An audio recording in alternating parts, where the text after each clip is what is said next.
Hey, what's up? I am really happy to be here with you to talk about this topic of shifting from unconscious to conscious embodiment. It's been really cool to notice how the words embodiment and being embodied and to embody have become super popular. Although, even though there is that like interest, right? It is also becoming this kind of a fashion statement. Yeah, that's and now a tagline.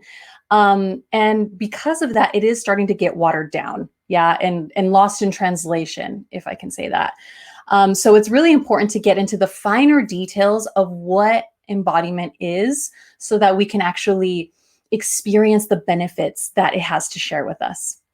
But I am going to say that even though, I've seen this in other topics like shamanism, right? That's just like booming right now. And it's also being tagged on to all sorts of different things. And it's just, it is starting to get a little watered down. But also yoga, even, right? Like being shifted and molded into and infused with other things that's not really following the how do you say the traditions um, of where it came from. And so this just really inspired me to really start to get into the nuts and bolts of embodiment so that this same thing doesn't really happen. I mean, it's important. Well, okay, so what I'm trying to say here, that it's now obvious that even though maybe the embodiment wisdom is becoming lost in translation, there is this collective calling to it. Yeah, like people are craving for its wisdom. And even though they may not fully understand it, something within them are like, yeah, I resonate with this. Actually, I want more of this. And so it's no wonder that it's starting to come up more and more and more. So I'm really going to shine some light on the transition between unconscious embodiment and conscious embodiment so that you can better understand the two and learn some ways to shift towards a more conscious way of being. Yeah. In case you don't know me, I'm Cynthia Gutierrez, and I love to help spiritual people who wish to dance more reconnect with their whole self and align to a higher way of being so that they can co-create a life that they envision. And I love doing that through creative movement, through conscious embodiment, and sacred practices. So if you don't follow me on Instagram, please do. It'd be rad to keep in touch. You can find me at Embodied Ritual, as well as subscribe to the YouTube channel so you can tune into the newest videos. So to start off this topic, I'm going to get real technical with it, okay? Because no one human is 100% disembodied. Um, as long as you're alive and you're actively breathing and moving and thinking, yeah, you are embodied. Um, so I am also going to say, even though as human beings that are alive and living, we are embodied, although our consciousness, our awareness may be offline to it. And so there is some percentage of an disembodied state, also known as an unconscious embodiment. Yeah. So we all have a way of being that makes up traits, patterns, and habits, okay, like our behaviors. And most of us aren't fully aware of these specific traits because it feels so normal to us. And as far as being aware of our own embodiment, it tends to be unconscious. But once you start looking through the lens of an embodied perspective, we can have certain ideas of other people's embodiment by observing them. Yeah, like you can get a sense of that naturally when we are witnessing other people. But it takes well, I don't say a great amount, but it does take focused attention of our own selves to start to build the skill of conscious embodiment. Okay. And there was, I have this bit of a story where that conscious embodiment really served me well because when I was at a doctor's appointment last year, towards the end of the last year, well, the first time that I went to the doctor's appointment, I just noticed that the doctor was, not fully present with me. I noticed that they were kind of rushing into the next thing and like just trying to, kind of check off the boxes. And they would ask me a question. And like just before I was going to finish it, they were already like ahead of themselves onto the next question. And of course, in my mind, I'm just like, oh, maybe they're just having like a stressful day. I mean, I would imagine, right, with doctors, especially post COVID and all of that. So, I was just like, oh, okay, no big deal. And then the second visit came around where we had more of an in-depth procedure going on. And I noticed the same pattern. I noticed that same aggressive behavior. So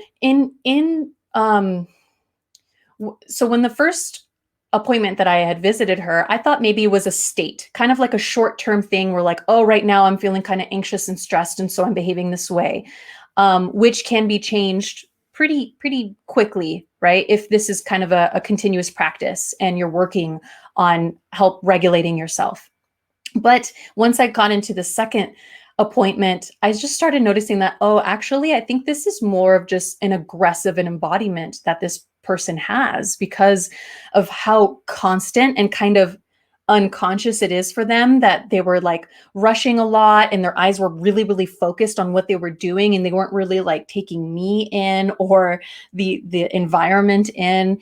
And like it just seemed like their breath was really shallow. Like I never really truly heard a full in breath and an out breath. And there was that never really a moment of pause to like, take me in. And so I just realized like, oh, maybe this person, this is just how they are, right? And so I came to realize like how uncomfortable I was in their presence. And that's what kind of tuned me into it. I was just like, wow, like this is kind of uncomfortable. Even my breath is starting to get shifted around this. Like I'm not really fully breathing well. And that's when I was like, I'm going to, kind of just observe and take in this other person. Yeah. And I realized by the end of the second appointment, I made the decision to not allow myself to experience that. And so I decided to choose a different doctor. And it was great because I was able to access my body and get a feel for what's going on and take in another person in the environment and what's happening around me. I was then able to kind of create a new standard for myself. Yeah. And I made a choice to not allow certain influences to be a part of my life because I had that embodied intelligence as it's called. Um, and so, I just really wanted to bring this story up because in the past, when I was going about my life in a more unconscious way, I wouldn't have paid close attention to myself or the doctor because I didn't have that awareness to notice what was happening on a deeper level. Yeah. And without a hint, I most likely would have passively put up with the situation and just let things happen without really caring about how it's affecting not just myself, but other people around me too. I'm pretty confident in that statement because that's how I used to be. And I had put up with so much and like held in so much and just avoided or ignored or bypassed so much of what was happening under the surface. It's like these type of things, these unconscious ways of being leads to allowing such unhealthy behaviors to be tolerated. And over a long period of time, inevitably, it becomes accepted as a normal habit, as a normal way.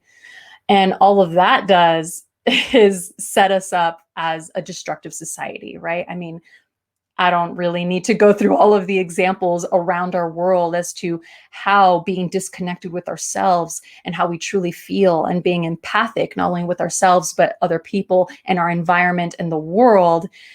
It's just like this really has perpetuated a lot of suffering and destruction on a personal level, on a collective level, on a global level. So it's no wonder that the concept of embodiment has spread like wildfire in our modern time. And the way that it directs us to reconnect with ourselves and to help change our state and guide us to develop our way of being is a really empowering way that just enriches the quality of our lives. And so One thing I'm going to say about conscious embodiment is that it doesn't only revolve around ourselves. Yeah. It does start there. It's very important to start there, but it doesn't end there either. Alongside being more self aware and regulating our state and our patterns, right? Our behaviors, it also incorporates being aware of others and socially regulating their states and patterns too, right? And of course, that takes skill, it takes training to be able to do that in a safe manner, and where it's necessary, and like there's a container for it, right? Kind of that bit of consent factor. And to be more in depth, there's also a like multiple contextual layers that it is incorporating cultures and relationships and situations, environments, and our generational lineages too, to name a handful. And so to help make our way towards a more conscious embodiment, it's important to begin with the self. Yeah. If you're not aware of yourself, how in the world are you going to be able to effectively, sustainably, and efficiently help other people and the world at large in their unconscious or conscious embodiment, right? So we must first become aware of our own state, okay, to notice how you're feeling, to notice what you're sensing on a physical level within your body, and to notice your current emotional state, and so on. Yeah. And this can be it's just like an embodied check in. You can do this with me now if you like. You're welcome to close your eyes or keep them half open. Just kind of soften the gaze a little so that your attention can be shifted towards yourself. And you can just notice, how is my body? Notice the weight of the body on whatever you're sitting on or standing on or laying on. And notice maybe what you're feeling right now. Yeah, I feel really focused. I feel a sense of upliftment in my body. How do I know that? How do I know I feel this emotion? Well, I feel like there's a lift in my chest. I'm taking in a lot of deep breaths, and so there's this kind of focus here towards the camera here and everything that's going on. So how do you know that? Yeah. And when you get a sense of yourself and how you're currently feeling, that's great. Great job. And so when you're ready, you can start to take in the environment. You could take in me and this, screen or whatever. And so that's just one quick little example of being more aware of your current state. Yeah. And then this can also move on and shift into working with tools and practices to build more awareness and adjust your current state. Yeah. So this could be something like meditation, self-regulating techniques. Yeah. Like centering or something like that, breath work. This could be yoga. Now, well, we'll get into that in a minute. Yeah. So different tools and practices to build your awareness. Yeah. And help you adjust your state. And now that's kind of more short term. Another thing you can do is have a longer term practice that builds, that is body aware. Okay. So a practice that is body aware and develops yourself. And that's the key point of embodiment. Okay. Because just about anything can be done in an embodied way, as long as it is self-aware, or builds self-awareness and develops yourself. Okay, develops your way of being longer term. And so when we have these practices, right, these dedicated practices of being more aware of ourselves and developing ourselves, having that as a consistent practice will change your way of being in a way that lasts. Yeah. It's one thing to change your state moment to moment, day in, day out. But if you want to change your character, change your traits, change your behaviors, having a consistent practice will help you start to develop that. Okay. Now, keep in mind, I had mentioned this a moment ago, that practically anything can become an embodied practice. And what once was an embodied practice can also shift into a disembodied practice. Okay. So there are three ways to experience what I'm talking about here. Yeah. There are three ways to experience yourself and your practice, right? The way that you're going about your life.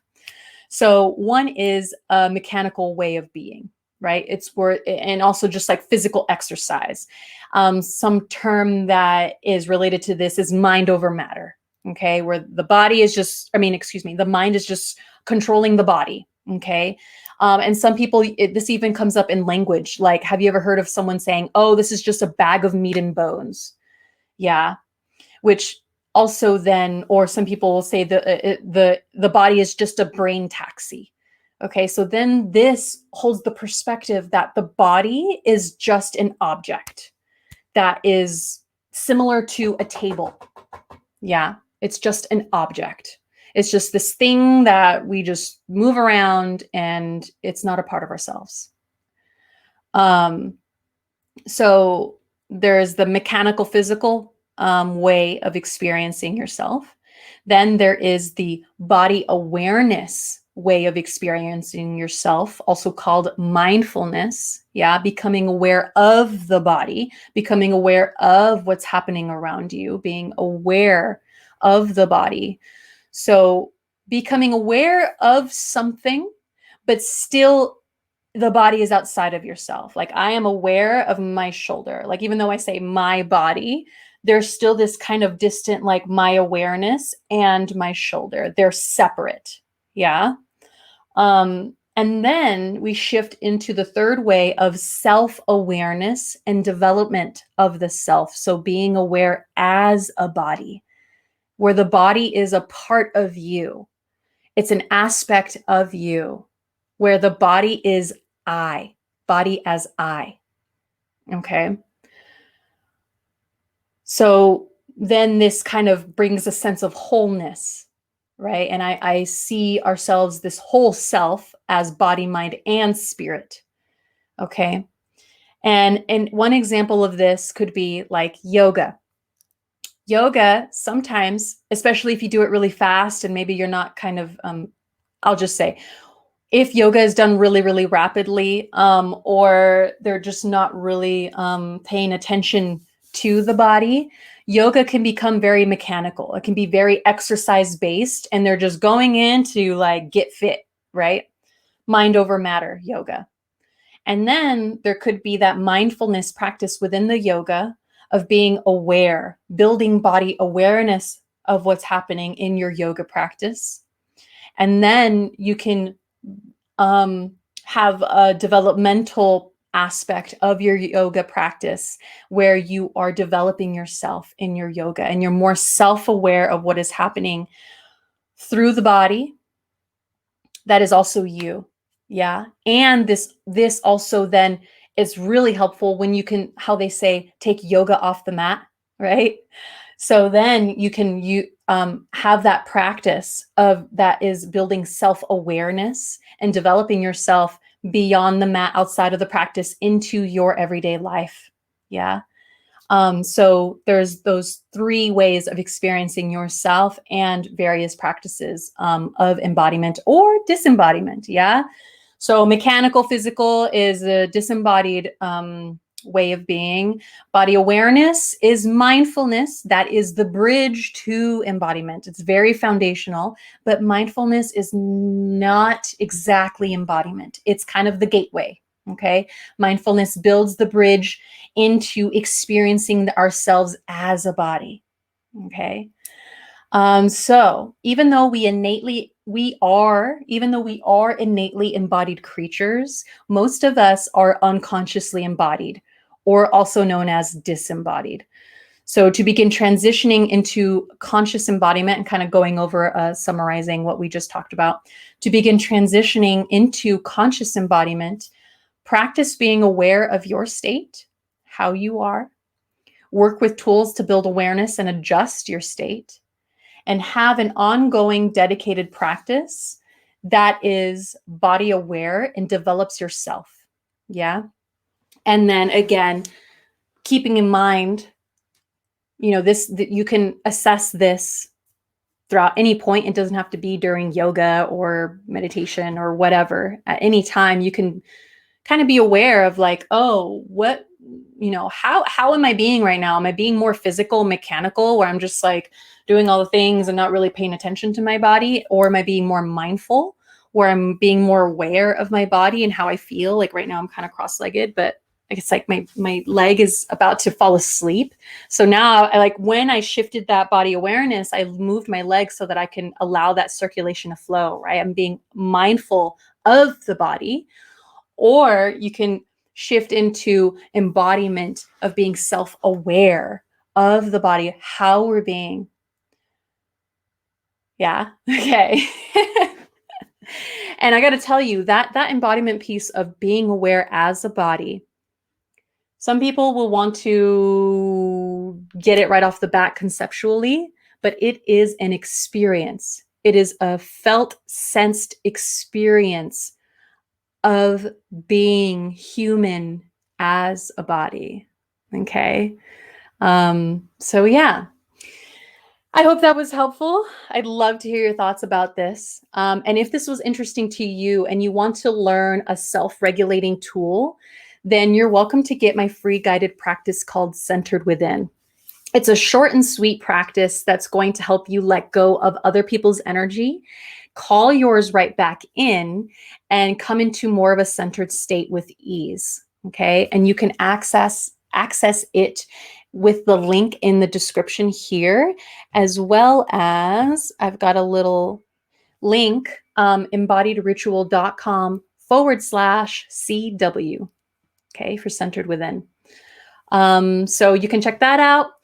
And just to let you know, like I work a lot with energy. I love working with the spirit realm, and guides and guardians and all the beautiful mystical things. So I do a lot of energy stuff. So this Centered Within is a lot more based on energy, but it is also a way that you can be more aware of how you feel, how you're physically feeling when you release energy and call yours right back in. So it's a really great way to kind of build that embodiment skill, and help regulate yourself, if you're feeling kind of out of whack. Yeah. And I love doing this every night when I'm going to bed. I let go of people's energies and call my mind right back in, right? Because every day we're impacted. And so it's good to kind of clean that slate. Yeah, clear that energetic slate. So it's free and you can access it in my website, or with the link in the description box. So enjoy. All right. So you can catch me on Instagram at Embodied Ritual and on the Embodied Ritual YouTube channel. It's such a great pleasure to be here with you, and take great care. Hopefully I'll see you soon. Ciao.